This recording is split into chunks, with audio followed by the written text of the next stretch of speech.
Batman and Catwoman #1 by Tom King.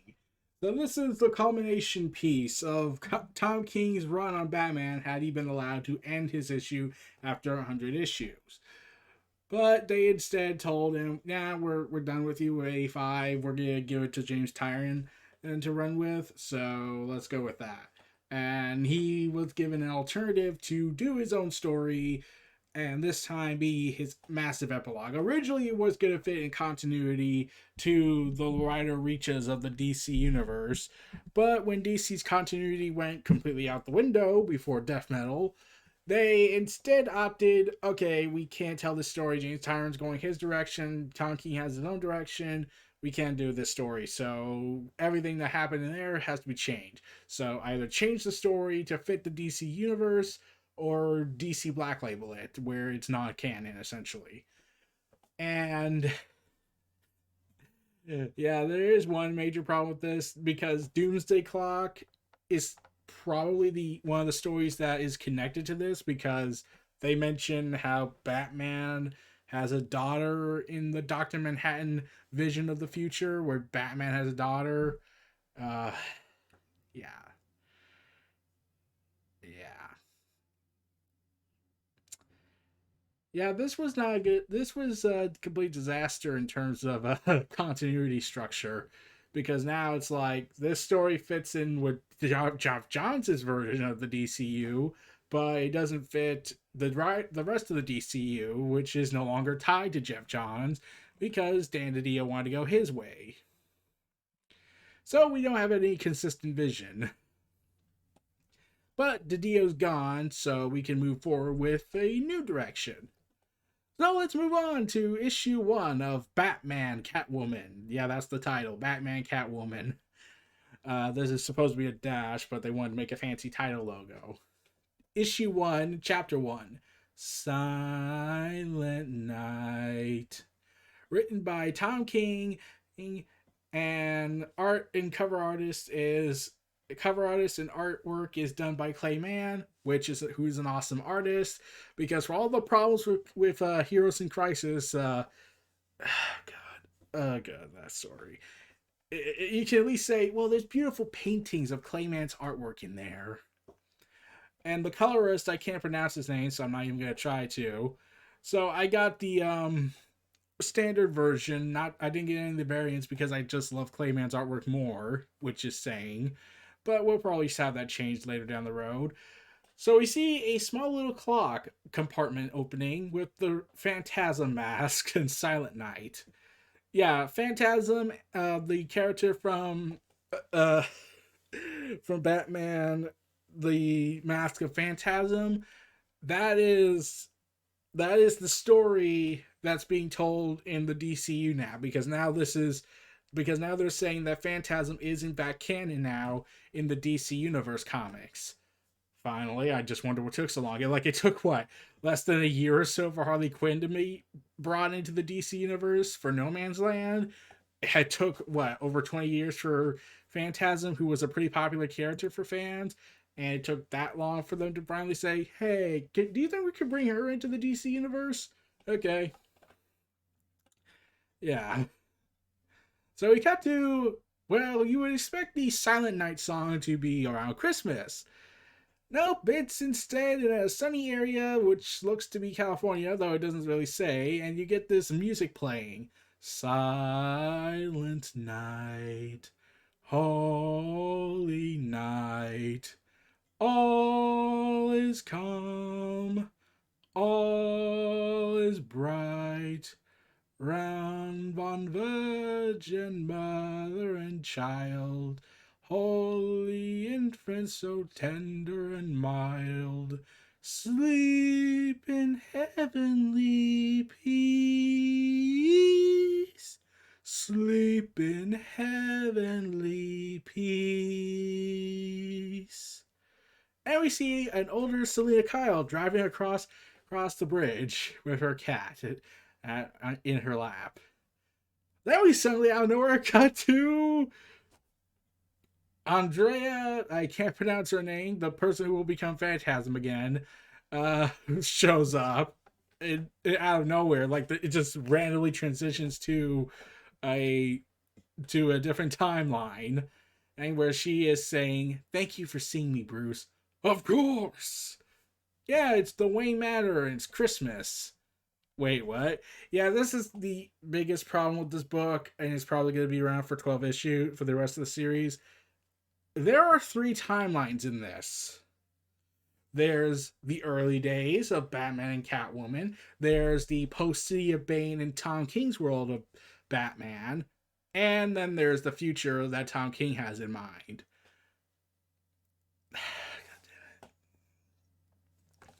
So yeah, and there's no like transition to phase into it like you would expect from a Jeff Johns kind of thing, like in Doomsday Clock, where Jeff Johns and Gary Frank have this scene where they show a brain tumor inside this X-rayed skull, and then it transitions and flashes itself into a television network like a beep kind of thing. Whereas now it's more like, oh, we're just gonna cut to this other timeline with no explanation whatsoever. So Andre goes ahead and talks to Bruce. The house hasn't changed much. It's very nice. How can I help you, Andrea? Is it rock and roll? It must be stopped. I'm guessing that's Alfred's influence. He was never much one for change. Andrea, I'm sorry to tell you this. Alfred has passed. He got his neck frickin' snapped. And then we cut to Alfred suddenly being in the room somehow. Another late night, Master Bruce. Or perhaps better to say another early morning. As dinner will be served in a few hours, I decide I might bring you breakfast. Only to reveal that it's not Alfred talking out of nowhere. It's Alfred watching Selina Kyle and Bruce having sex. Do you not see the timeline issues? Like, the transition of timelines just breaks apart. And Alfred just looks at this scene and was like, oh. Instead of being closing the door for their privacy, he's more like a, oh, how I wished I was young again. So we cut to Seabird Island in these little tiny homes. Yay. So Selina Kyle gets out of her car, or with her cat, and she says, okay, sweetie, looks like we're here. Told you it wouldn't take so long. I mean, like, we went ahead and traveled across the country because Gotham is a hellspawn, so we might as well have traveled across the country. Holy night, all is calm, all is bright, round you virgin, mother and child. Coming! I'm sorry, miss. I was watching the show. Couldn't get the volume to these things. My God. Selina Kyle, that you? After all these years? Selina smiles. Hello. And we cut back to the present, or the past, or the first past. The DC Universe past. Yeah, there's no transition. Andrea Beaumont, an old friend I haven't seen in some time. She's here about her son. She's clearly seeing someone. If we have established anything, my love interests never go for anyone else. Unless it's that DC version of me that hung out with Wonder Woman a lot. But in which case, no one else. So they're perched up on a gargoyle or a monkey statue, and she's talking about, well, her son thing. And they're talking about her son, and he explains. He's 14, he's run away. She thinks he's come to Gotham. This is the one who your first love? Who later became a killer vigilante as something happens with your loves? Didn't she die in a fire with the Joker? The Joker died. The Joker survived. So did she, apparently.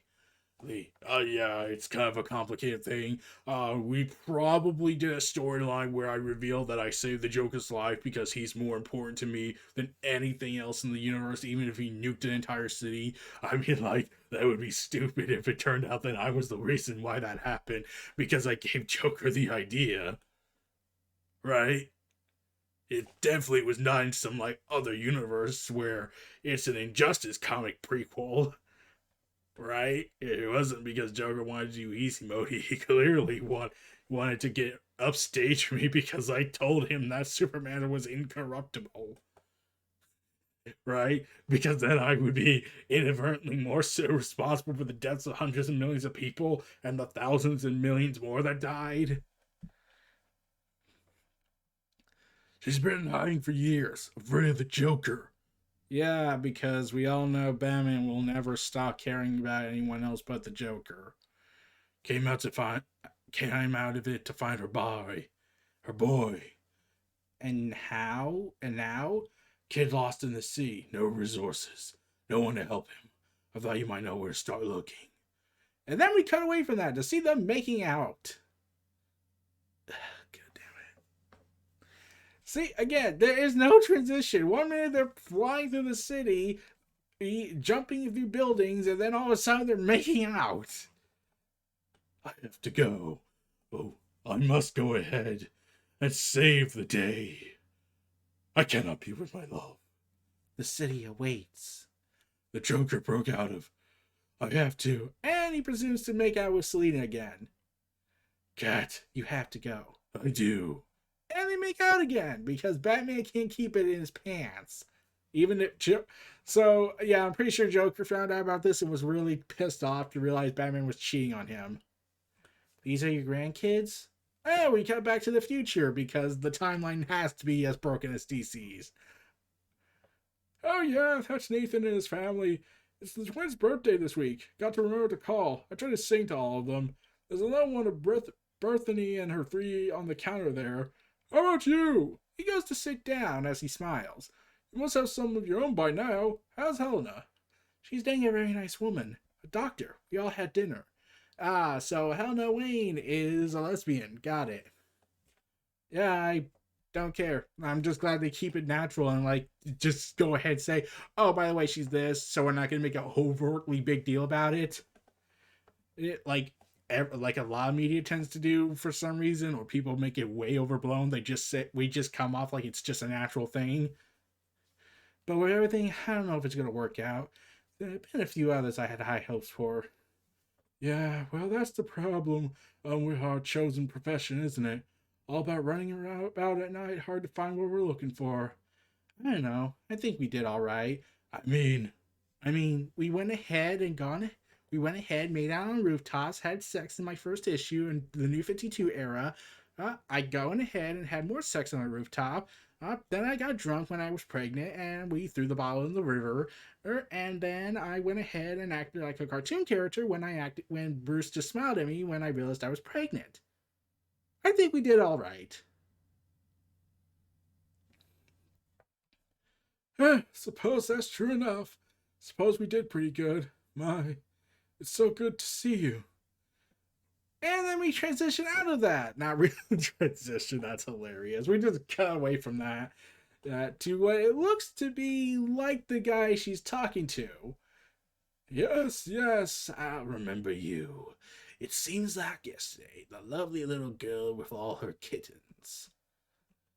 Sewer King, you get one question, answer it.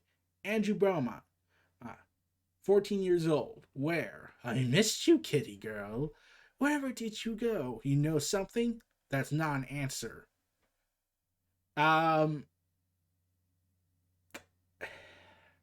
Shouldn't that be reversed where she should have said, that's not an answer. Do you know something or not?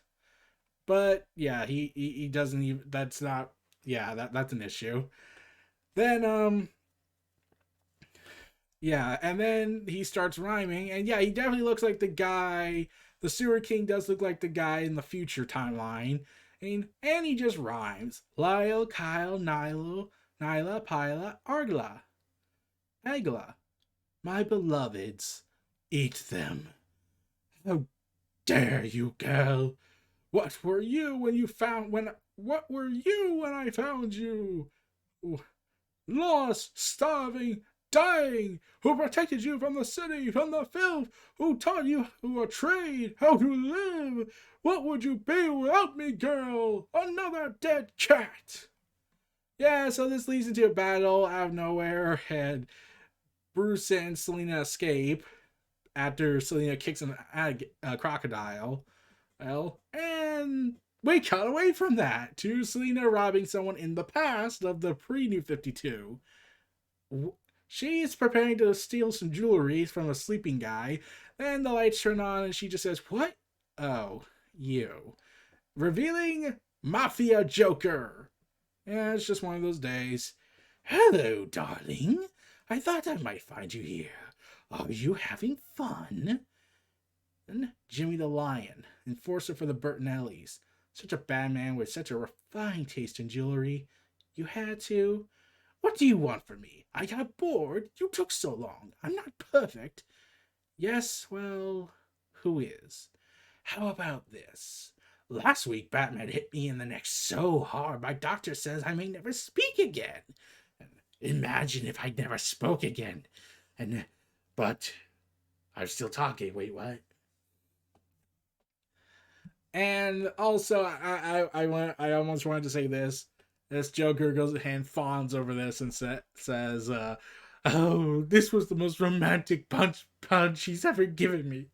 I can't tell you how lucky I am." But instead, he just laughs and says, "I can't tell you how upset I am." It's not funny. You can't say that one out loud. It doesn't work. "Oh, darling, you're a villain and you're scripting the bat. Are you really in a position to say who does and doesn't work?" And then we cut away from that and go back to the future. I have some news. It's about Bruce. And transition away from that. We cut to a robbery. "Thief, someone do something. Hey, we should do something. Should we do something? We should do something. Should we do something?"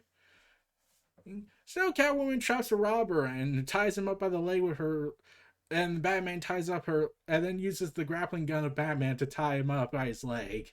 Naughty, naughty. Did anyone ever teach you to stealing is wrong? Now, a very bloody sewer king told you run with Andrea Beaumont. Where's Andrew now? Andrew?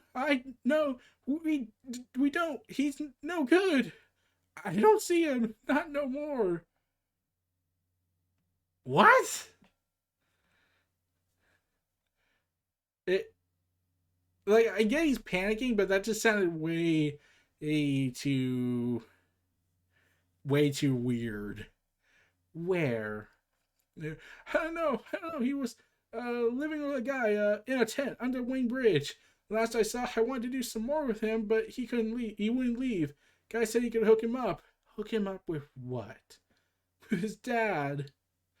And Batman is sitting perched up on another part of the building on the roof, glaring menacingly with his blue eyes. Then we cut away from that transition and transition away. Sorry, I keep saying transition like that makes sense in Tom King's world. No, instead it's Mafia Joker talking to Selina Kyle back when she was a villain. "Do you know who he is?" "Yes." "Will you kill him for me?" "No." "Oh, come on. This is my part of the face. You're supposed to say yes and then not actually do it, have an emotional breakdown, and then have sex.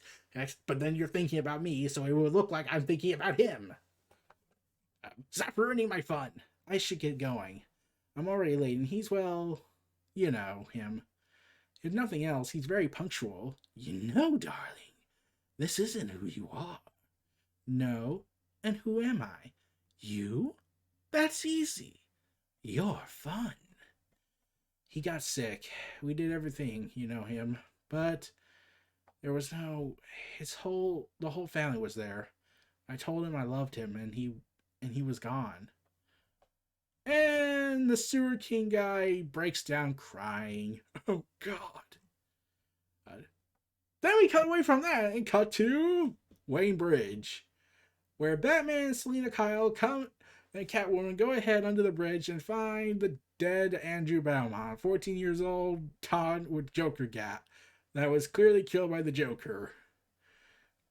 So, yeah. We cut away from that to the police station where Andrea is crying and realizing that her son's dead. And I have a strong suspicion that her dad is in fact Bruce Wayne, because of course it would be. They said he was looking for his father. Andrea, where is his father? Dead. He's dead. Clearly that's the case, because why would he come to Gotham if the last thing she was there for was fighting Batman? So anyways, we cut away from that and cut to another part of the past, because at least that made a little bit more sense. But yeah, Bruce Wayne's in bed and explaining, "I installed all new security. Do you know how many alarms should be going off by now? Oh, I mean, come on. We've already had this song and dance." And then Selina Kyle, half naked, goes ahead and crawls towards him and says, "All of them?" And we cut back to the future and see the Sewer Kings crying. "I'm sorry, I don't usually... it's the end of something. You get to a certain age, and these days, everything is just the end of something. It's okay. All I've done is cry. Batman's dead. What do we do now?" "Oh, you know, darling. You know it so well. He's gone.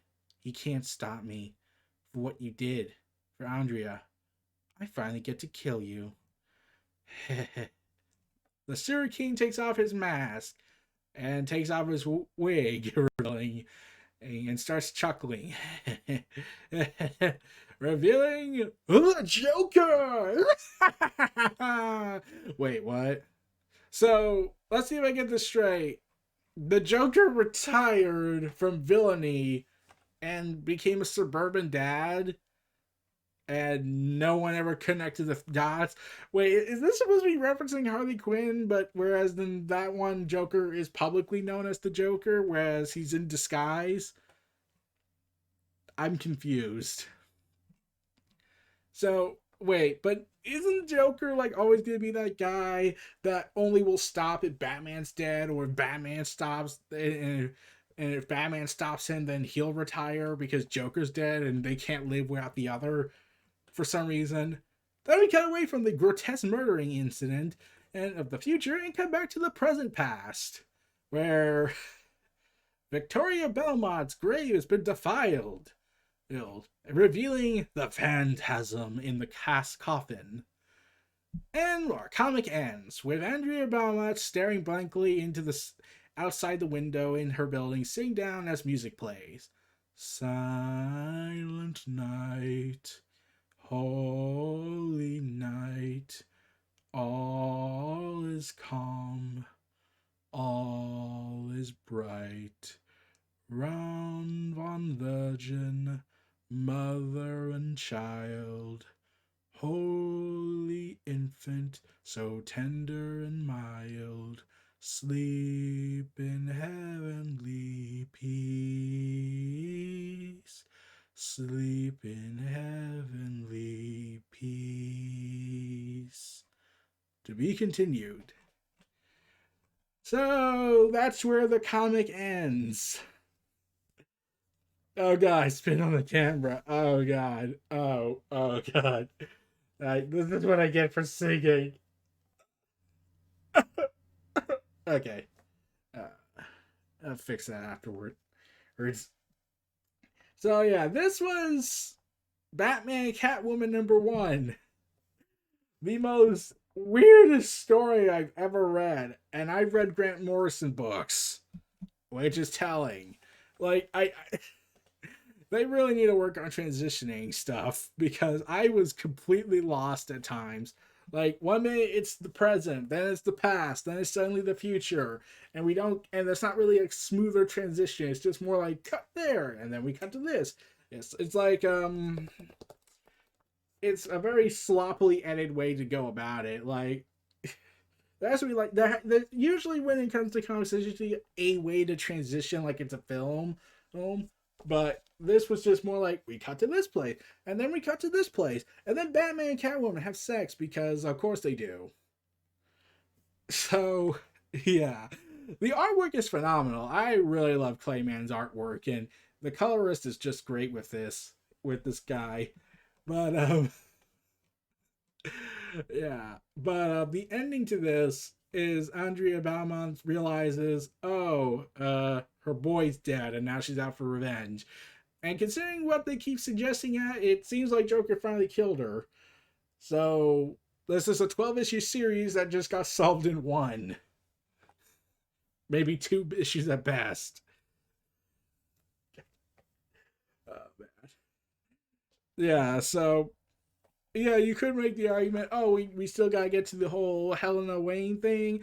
And, okay, then we can do stories without Andrea Beaumont and the Joker after 2 issues. We can focus on the other villains. Oh, and I forgot to mention, Selina Kyle still did crime fighting while pregnant. Very far into pregnancy. Because that makes realistic sense. So yeah. This was just okay. I'm gonna read the rest of the series. I hope to make videos about on Pop Culture Omniversa, but we'll have to see where that goes. But yeah, this was Pop Culture Omniversa presented by Eric Brown of Neo Reality Entertainment. Feel free to like, comment, subscribe, check out my other channels in the descriptions, and search them in the search bar, or stay tuned for more, and I'll see y'all next time. Take care.